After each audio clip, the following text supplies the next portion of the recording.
اور کہہ دیا ہے کہ تم جو چاہو کر سکتے ہو. تو اب وہ جب یہ کام کرے گا, اسیسینیٹ کرنے کی کوشش کرے گا, تو اس کو پتہ ہوگا کہ یہ پیسے مجھے ملنے والے ہیں اور یہ پیسے کہیں نہیں جاتے. مجھے ایران گورنمنٹ کو صرف یہ بتانا ہوگا کہ میں اس میں ملوث ہے سارے کام میں, اس کا ثبوت دینا ہوگا اور اس کے بعد اس کی اکاؤنٹ میں پیسے آ جائیں گے. یہ اتنا آسان تو نہیں ہے نا کہ آپ کسی رہنما کو شوٹ کریں یا اسے ٹارگٹ کریں اور آسانی سے وہاں سے فرار بھی ہو جائیں پھر. یہ بالکل ایسا ہی ہے, لیکن آپ یہ دیکھیں کہ بہت سارے لوگ جو ہوتے ہیں وہ اپنی فیملیز کے لیے بھی کر رہے ہوتے ہیں کہ میری فیملی کو کچھ پیسے مل جائیں. اور دوسری بات یہ ہوتی ہے کہ انہیں اندازہ ہوتا ہے کہ ان کے پاس کم مارجن ہوتا ہے, کم ونڈو ہوتی ہے بھاگ کے کہیں نکل جانے کی.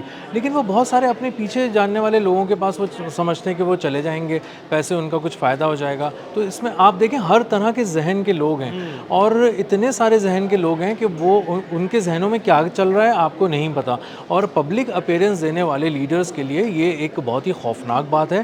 یہ ایک سیریمونیل بات بھی ہے, یعنی ایران اس کو اگر آفیشیل کرتا ہے تو صرف مقصد یہ نہیں ہے کہ کوئی جائے اور ان کو اسیسینیٹ کر دے. مقصد اس کا ایک یہ بھی ہے کہ پوری دنیا تک یہ پیغام جائے کہ ہم ڈنکے کی چوٹ پہ بدلہ لینا جانتے ہیں, بدلہ لینا چاہتے ہیں, اور ہم ان دو بڑے رہنماؤں کے جن کے بارے میں لوگ کچھ بات کرتے ہوئے بھی ذرا احتیاط برتتے ہیں کہ ہماری کہیں بات خراب نہ ہو جائے اور ہم کہیں نظروں میں نہ آ جائیں.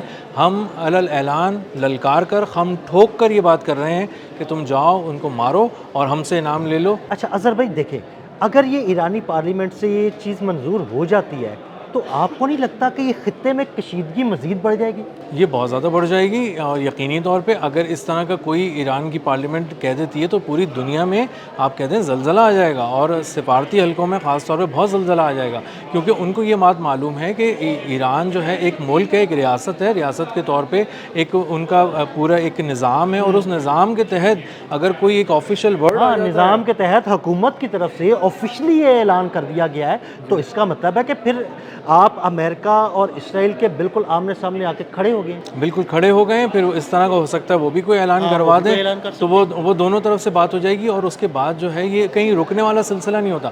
اکثر یہ ایسا ہوتا ہے کہ آپ کسی بات کا اعلان کر دیتے ہیں اور اس کے بعد اگر آپ کہتے ہیں کہ چلو ٹھیک ہے میں کچھ عرصے میں اس اعلان کو واپس لیتا ہوں, تو اکثر لوگوں تک اعلان واپس لینے کی اطلاع نہیں پہنچتی. یہ تو پہنچ جاتی ہے کہ 5 کروڑ 80 لاکھ روپے مجھے فلاں کام کے ملیں گے, لیکن اس کو کب ختم کر دیا گیا ہے وہ نہیں مل پاتے. اسی لیے آپ دیکھیں کہ مختلف موویز کے اندر بھی جب وہ اسیسینیشن کی اور اس کو کل کرنے کی مارنے کی جب کال دیتے ہیں تو وہ ہر طرف چلی جاتی ہے اور وہ ہر جگہ انیشیٹ ہو جاتا ہے ایک پروسیس, اور اس کے بعد آپ کسی کو روک نہیں پاتے.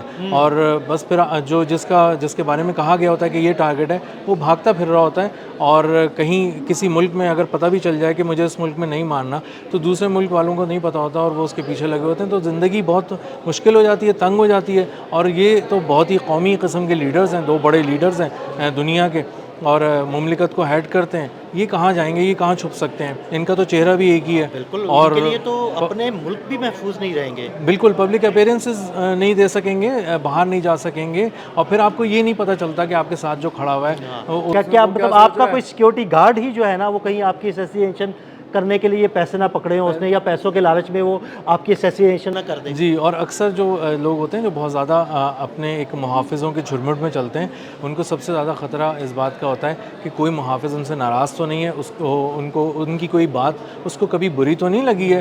تو اسی لیے وہ بہت خیال رکھ رہے ہوتے ہیں اپنے اسکواڈ کے لوگوں کا. اور اگر کسی کے ذہن میں کوئی بات آ جائے تو وہ تو سمجھیں 1 2 4 5 10 انچ کے فاصلے پہ کھڑا ہوگا.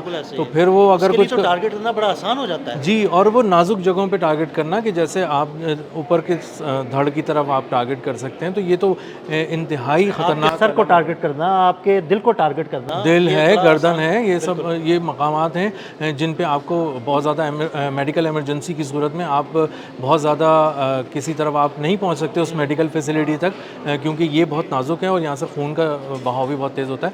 تو یہ ساری چیزیں جو ہے نا یہ بہت ہی خطرناک ہیں ان 2 لوگوں کے لیے جو پورے ملک چلا رہے ہیں.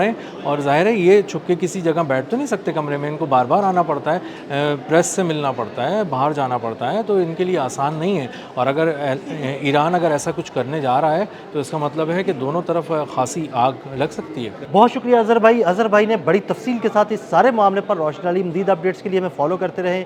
عدیل احمد اور اظہر علی خان کو اجازت دیجیے گا. اللہ حافظ.